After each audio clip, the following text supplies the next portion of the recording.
Hi everybody, Nigel here with you, Nigel's Modelling Bench. Video with a bit of a difference today. Something I wanted to sort of put out there from the world of plastic modelling kits is this subject here, the KC135, or basically the 135 in general. Having spoken to a few modelers at a couple of shows over the last 3-4 weeks, whatever, it's become apparent to me that a lot of people don't really understand the difference between the kits that are available and also the heritage of how the KC135 actually came about. Many people think it's a Boeing 707, and it's not. And I'm going to show you here in a series of photographs and bit of the description on the history. I'm sure there's a lot of people that would add lots of details in the comments below, because I know for a fact that a lot of people absolutely love the 135. I remember when I was at Fairford, I think it was 2013-14, there was a KC135 that I just stood looking at it, taking loads of pictures, and the guy came and took me by the hand and walked me around the aircraft and let me get in the undercarriage bays and everything. It was lovely. So I was going to ask if I could go on board, but I thought I won't push my luck. But he probably would have done if I'd have asked. Anyway, so yeah, the KC135, or basically the 135. I'm saying KC135. KC135 is it's called the Stratotanker, and it is a cargo / refueler. Okay, and depending on its the way it's laid out for fuel, because some, you know, you have the queue that could refuel the SR-71 had to store different fuel tanks for the different fuel, obviously, so then it used the cargo hold for those fuel tanks or different areas of the aircraft. Obviously the SR-71 couldn't run on the same fuel as the KC135, and the KC135 couldn't run on the same fuel as the SR-71, so it had to carry individual fuels, whereas the KC135 refueling a KC10 or another KC135 or a B-52, it's all the same fuel, it can just share it. So yeah, there were a few little modifications to the Q model, but basically, depending on configuration, the KC135 or the C135, or actually no, in particular the KC135, could also carry cargo. It has a huge cargo bed, massive door in the side. I think it's about 38 tons it can carry in cargo as well, so not a lot of people know that. But the basically, I'm saying the 135 series, obviously the rivet joint, a lot of the surveillance aircraft were full of electronics equipment, so they wouldn't have been any good as a cargo aircraft. Maybe they had a small area, but I don't know that much detail on them. But yeah, certainly the KC135 was a cargo carrier and refueler, so brilliant. You know, you can send one of these up in the sky with your B-52 and bring a couple of Jeeps over and to get to Fairford. Job done.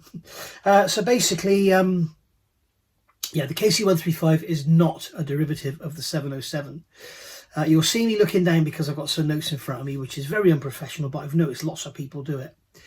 So basically, in the 1950s, it was decided that a replacement was needed for the KC-97. Here's a picture of the KC-97 here. Obviously, it's a propeller plane, so it was slower and flew lower than the proposed new jet refueler could do. So B-52s and the like were having to come down, you know, to practically stall speed at low altitude to refuel. So they needed something that could actually, you know, do a higher speed and actually keep up with the what the B-52 didn't have to basically slow right down for. So yeah, I think it was, I can't remember what period it was they decided this. It was in the 50s anyway. So basically, where the KC135 came from was the aircraft called the Project 367-80. It was, after that, it was just known as the -80, and that's what I'll call it from now on. You've probably all seen it. Here's a picture of it. It's sort of crimson and yellow, and it fooled a lot of people because at one point I've seen pictures of it with 707 painted on the tail, and it was basically it was Boeing actually went out on a limb and they spent their own money. Now, normally when an aircraft manufacturer develops an aircraft, they will have deposits from proposed buyers that will buy blind on plan, you know, sort of thing. But Boeing went out on their own, invested a lot of money in this one aircraft, and that was the 367-80-80. And then basically they wanted to show this to the world and say, look, you know, this is the future. Here's a 4-jet airliner with the engine slung beneath the wings, and it doesn't have the same problems as the Comet. So this is what you want to buy going forward. And no one bought it. Only one of the Dash 80s was ever built. It's currently in the Smithsonian Air Museum. But yeah, nobody bought it. So nobody was interested. The biggest problem with it wasn't wide enough. It was 132 inches wide. I'm not sure if that's internally or externally, but it wasn't wide enough. And the airline companies wanted 6 seats wide. They wanted 3 aisle 3 rather than 3 aisle 2. So basically Boeing had to come up with something and you know, and make it wider. So the Dash 80 was hanging around for about a year. Nobody was really buying it and stuff. So Boeing then developed and went on and sort of improved things and made it bigger and everything. More of that in a minute. So the KC135 series, so the C, the K, all of them were derived, anything with a 135 in the number, where they were derived from the Dash 80. But the fuselage was increased to 144 inches wide, which still wasn't wide enough. And apparently one of the big men at one of the big airlines said it needs to be at least an inch wider than a DC-8. So for the 707, they actually went wider again. So basically the KC-135, or the 135 series of aircraft, are 144 inches wide. I'm not sure if the fuselage is completely round, but I'm going to say wide, so I'm not going to say diameter. And that was planned for the 707, as I say. So yeah, it had to be 148. So the Boeing 707 is 148 inches wide. The KC-135 is 148 inches wide. Sorry, KC-135 is 144 inches wide. So the KC-135A was the first one. It was narrower, it was shorter, and structurally different to the 707. So in effect, really, the KC-135 kind of came first. So it definitely wasn't derived from the 707. And the 135 series, we'll call them, was designated the Boeing 717. Okay. So I think they had the number 707 sort of set aside for this airliner, which is what the Dash 80 was planning to be. And then from that grew the military side of things. So yeah, you can imagine Boeing were very, very happy with that. There's some fantastic stories out there about Boeing and how they completely risked the company. You know, the 747, if that hadn't have been a success, it would have killed Boeing. It would have finished them. That would have been it. So yeah, so it's amazing how they work together with Pan Am a lot of the times. Just to cover, I'll cover the 707 in a separate video. So the obvious difference, if you want to know, if you're looking at one like a military aircraft, you're thinking, is that a 707 or a 135 derivative, what I'm looking for, then look for the fuselage. I'll put a couple of images up now, and you can see here the 707 has a definite sort of figure of 8 shape. It has a swage, and it looks to me like the wing box area was, and this is just my opinion, was probably left from the Dash 80, and then to widen the fuselage they sort of took an area and just added a bit more room to it. So you've got this swage at the sort of floor level. So they've actually made a sort of a wider diameter above a smaller diameter, if you like. So you've got that sort of figure of 8 shape. Whereas if you look at the KC-135, it's round. There's no, I don't know if it's perfectly circular, but there's no swage there. So I've tried to roughly show that with a red line on those pictures. So yeah, as time went on, funnily enough, the KC-135 ended up using old 707 engines. So the KC-135 came out, there was 800 odd made. The last one was built in 1965. And then as the 707 sort of late 70s, early 80s started to come to the end of their lives and went to the boneyard, they started stealing the engines off them to put on military aircraft. So the original KC-135, and indeed the original 707, or the original Dash 80 anyway, had J57 engines, which were pretty low power. They had water injection, so they were terrible. They stink, dirty, filthy, inefficient, horrible things. And also the original B-52D, I think the original B-52, certainly the G, had the, no, they actually had this deal of the J-57s on the G, didn't they? It was the H. When the H derivative came out, they changed to the TF-33, which is what they did with the KC-135. So around about 1984, sometime like that, very early 80s, they started to upgrade the KC-135 J-57 engines to the TF-33s. So you can see here's a KC-135E with the TF-35. You can see it's a sort of low bypass engine, and you can see it looks very, very similar to that on the B-52 because it's a derivative of the same engine. And then at the same time, they tried to upgrade the KC-135A with the CFM56 engines, which became the KC-135R. Or, as you can see in the model behind me, the French version, which was the C-135FR, F for France, R. So that's the French version. And here below you can see the KC-135R. So you can see the massive difference in the engines on those. They were a massive improvement on fuel efficiency. They vastly improved their range. They vastly improved the amount of fuel they could deliver, and they vastly reduced takeoff and landing requirements lengthwise. So yeah, it was just awesome all round.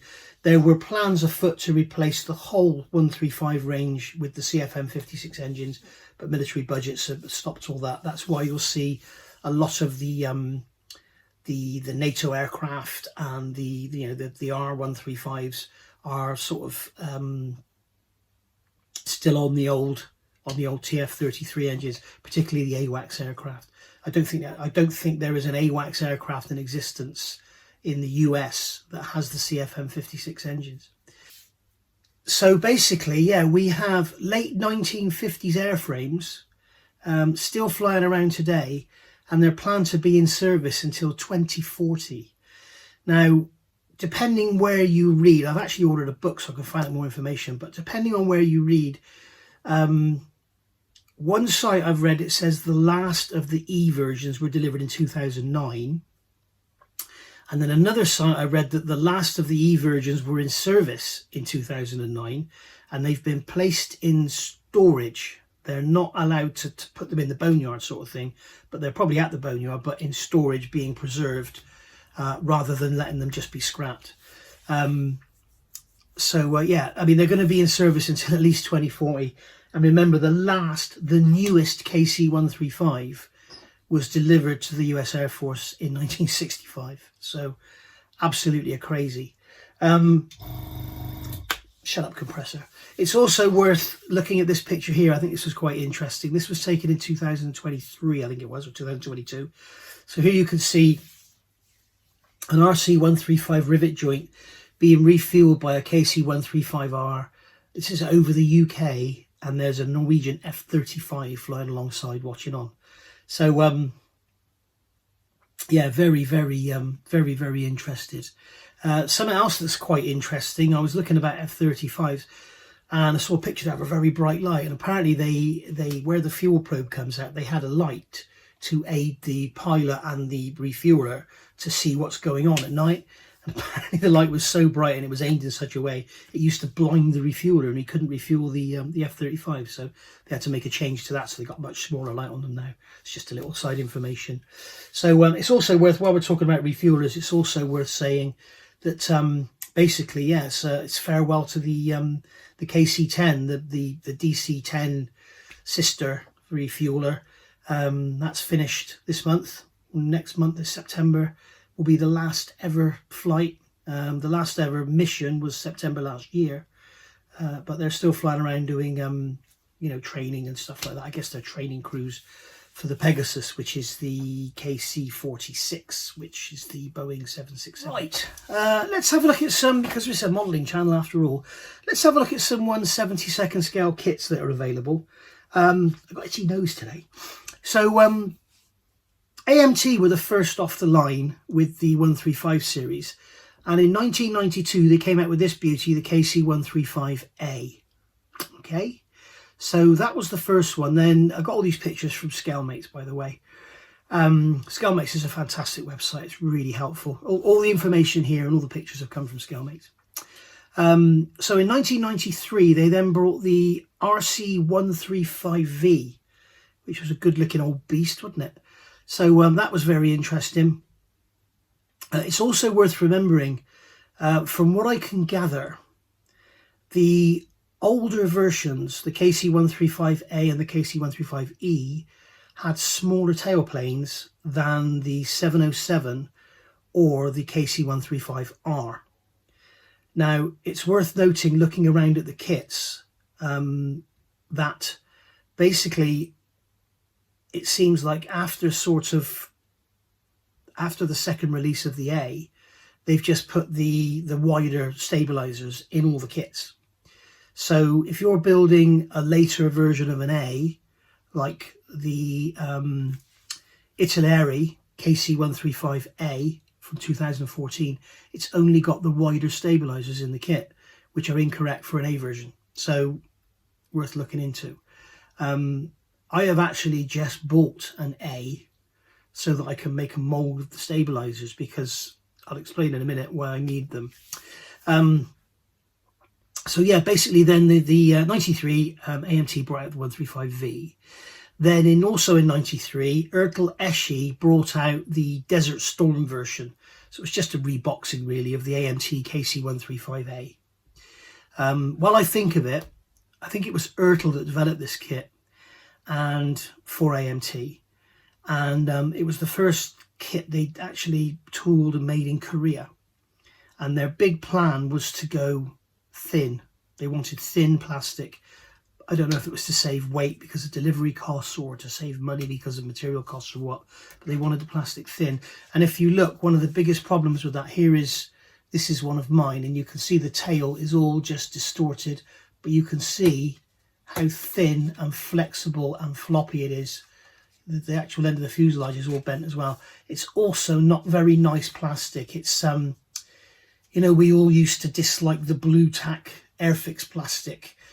This isn't like that. This is more like packaging for a takeaway, like a packaging in a ready meal. It's, you know, after it's come out of the microwave and it's all soft. That's kind of what it's like. It's not very nice at all. They need spars in the wings and that, but more on that later. Anyway, right, so going on there, in 1994, AMT came out with another derivative, which was the EC135C. Now, I can't see these pictures in front of me, so I don't know which is particular about each one. If I have the computer on, you get that horrible buzzing noise in the background. So yeah, have a look at the picture and see what you like. A lot of these kits now can be quite expensive because they are, I mean, they weren't that popular in their day. And they're certainly not that popular now. So there we go. And then in 1995, there was an EC135C rebox. It's just a different design of the box. And then in 1995 also, they brought out the KC135R, which is this one here, picture on the screen now. Then in 1996, they brought out the NKC135A Laser Lab. Now there's a weird looking thing, isn't it? I have never seen that in kit version. So if you've got one, I should keep hold of it because it's probably very rare. Then, yes, you have noticed the camera moves. My stand's knackered and the camera slowly goes down as I'm filming. It's a pain. Cheap rubbish is what it is. Then in 2002, Heller reboxed the AMT kit and called it the KC135A. So that's the version I've just bought. And that kit has the smaller tailplanes. So I've done some research and that kit definitely has a smaller tailplane. So if you want to build an accurate 135A, I think you need that kit. I did find somewhere they said the tailplanes have been replaced on the E version, but I could only find information to say there's two different size tailplanes, and I know for sure they changed them on the 135R. So there we go. So probably the E didn't get them. Maybe the E and the R got them at the same time. I don't know, but not all of the E's were actual. The KC135E was an E version with the TF33s. The RC135, when they replaced the engines on those, I don't know what they did, but worth remembering anyway. So then in 2002 also Amtech came out.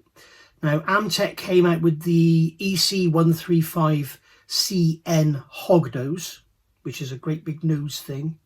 And then also in 02, Amtech came out with the EC135 NE Snoopy, and it was called the Ariers, A-Lots or something. Pictures going up on the screen, and here you can see this is the Amtech kit. So you can see that massive nose on there. You can see here the massive nose on that, and then you've also got the big antenna coming out the side and everything, as you can see in the picture. The funny thing with the Amtech kits was the one I've got a couple of these. They came in a box like this, just a plain box. You've got the kit inside, and then I've done a review of it. If you look back, you'll see I did a review years ago, and the instructions come on a DVD or on a CD. But it's very nice, and there's a few little hints and tips on how to stiffen the wings. There's resin in there, all sorts. Nice little model. And very interesting. There is actually an SAC SIG that goes around the shows in this country, in the UK, and they always have a really interesting display of all this sort of stuff. And I was thinking it'd be nice to see, I've never seen one, it would be nice to see a KC135A because they were painted silver. Nice to see one of those on display. I've never seen one. But they always have some very interesting stuff. At this year's show at Avon, they had a KC10 on the stand in 72nd scale, which was gorgeous. I put a picture up of that in my August review. So that's the Amtech kits taken care of. And then again in 2002, Heller are on board with the C135 FR. So there you go, there's an image of that there. And then nothing really happened much for a few years. And then in 2009, Italian company, Italeri, came along and they did a KC135 FRR. Okay, so basically it will be that kit there and that kit there, sort of, because this has got the drogues on the wings that this one didn't have. There's other very small differences, but obviously they're giving you the option here to build either. So that's really nice in one box. But it's still the same AMT kit. Don't be fooled by this Heller thing. It's nothing to do with Heller. It was an AMT kit, either moulded, they either borrowed the tool in or they bought the plastic parts from AMT. This is not to be confused with the Heller Airfix kit, but more on that later. And then the last 135 was the Italeri version in 2014, and that was also a KC135A. And as I say, that's inaccurate because it has the big tailplanes. It should have the small tailplanes that you get in the Heller kit from 2002. So, I mean, I'm saying that I haven't seen the actual sprues, but I've seen the instructions on the Scalemates website, and surely the tailplanes that are in the picture on the sprue call out are definitely the bigger ones. So there we go. So that is that, really. If you want to see any reviews on these, or like sort of one review and show you all the aftermarket and everything that's available and the differences in what you get, then let me know and I'll do it. Much like I did, remember years ago, I did one with the B-52 about all the differences in the different kits. But the beauty of these is it's all really one kit. I mean, you can even see on this one and on this one, you can see the mould line here where they've actually obviously got sections of the tooling that comes out to mould the different noses. But that's very nice, that nose. You can see it's got all the ribbing detail on it and everything. So it's very nice indeed. There is a little bit of aftermarket available. Probably some of it is no longer available, but there's a few bits and pieces that are still around.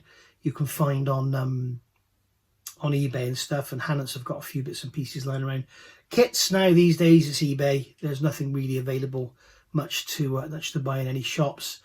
If you do see one and it's cheap, like if you see one of these for 25 or one of these for 45 or something like that, I'd suggest you buy it, because you'll probably be able to make money on it even if you're not interested in it, because they do fetch some good money. I've just seen an Italeri on eBay very recently, an Italeri, the last one, sorry, no, the 09 version, which is the KC135R in the American markings, which is basically that kit in the Italeri box, went for 125 quid or something. The A I've just bought went for less than 50, so I got a good deal there. So there we go. Now I will, if you're interested, I will do another one of these type of videos on the 707, and we'll look at the development of the 707, where that came into the world of military, and then also the kits and everything that are available for that. But the one thing I want to say, the reason I'm doing this video, as I said at the very beginning, there's a lot of people that, a lot of modelers that haven't grasped or haven't been told or learnt or whatever. These kits here are nothing to do with the Airfix, Heller, Gunsangyo, Boeing 707, E3, A, B, C, D, whatever. Okay, they are not the same kit. Don't think that just because of that it's got CFM 56 engines and it's a Boeing 707 that you can put an AWACS on the back of that. It's shorter, the fuselage is smaller, I think the wingspan is smaller. It's a smaller aircraft. It is not the same. I personally think these kits are nicer. I don't like the plastic in them very much, but I think the kits are nicer. But you need to be very, very careful. But if you want to build an AWACS aircraft in US Air Force trim, I think by far your best kit available is the last Heller release, which was in 2017, or in 2022 they did it as a model set. So I'm assuming that's one of the Heller kits. Or was it Itinerary? No, it was Heller. Was it Itinerary that did them with all the cutters and everything? I'd imagine the Heller model set is just going to be paints, brushes, glues, things like that. But have a look. If you want to do a US Air Force AWACS E3, A or C, that's the one to go for, the last Heller. If you want to do a European one, so a British RAF, you're going to have the Airfix. If you want to do a European one, i.e. French, you can get the Heller one. Okay? So, but just remember, the US, as far as I'm aware, I'm sure someone's going to correct me, but as far as I'm aware, the US never fitted the CFM 56 engines to any of their AWACS aircraft. CFM 56s were only used by the US, the RAF and France, I believe. I'm not sure if the Turkish had some and changed them, I'm not sure. But you can do your research on that one. But basically, the Airfix Heller 707/E3 is not the same kit as these. Okay? Thank you for watching. I'll see you all soon. As I say, any comments or any questions, put them in the comments down below. I'd be very interested to hear what you've got to say. But be warned, there's a lot of people out there that are very, very knowledgeable. So if you're putting something down that you think is true, be prepared to be disagreed with. And some people aren't very polite. So just remember that. Right, I'll see you all soon. Thank you for watching. Bye for now.